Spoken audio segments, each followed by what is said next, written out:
Dámy a pánové, Richard Krajčo z kapely Krištof, teďka mým hostem. Rišo, já se všech ptám a tyhle ty videa jsou o tom, že každý může v životě dělat to, co ho baví, naplňuje.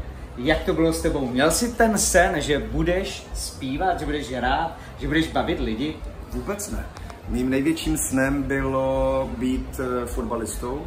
Samozřejmě nejlépe hrát za Manchester United. A to mě drželo asi do 15 do 16 let. Do té doby jsem vůbec nepřemýšlel nad tím, že by jsem dělal divadlo nebo že by jsem měl kapelu. To se opravdu zlomilo v té pubertě. Já jsem ze dne na den přestal chodit na tréninky, koupil jsem si kytaru a začal jsem si hrát, tak spíš pro sebe. A vlastně mě ani nenapadlo, že můžu mít slavnou kapelu.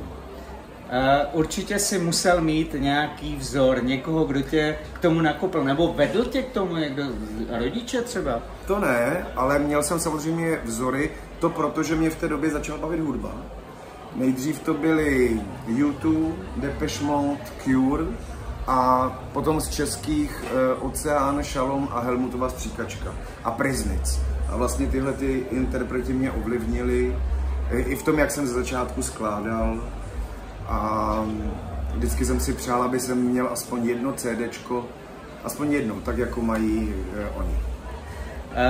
Když člověk si jde za tím svým snem, tak samozřejmě jsou situace, kdy se nedaří.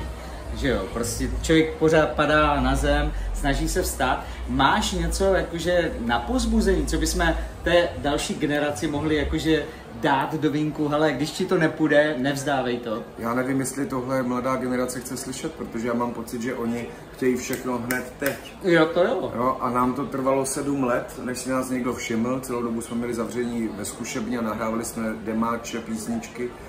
A když já to řeknu někomu mladému, že jsme 7 let byli zavření ve zkušebně a že nás 7 let nikdo jako nebral vážně a nevnímal, tak mi řeknou, no tak to je nesmysl, to bychom nikdy nedělali.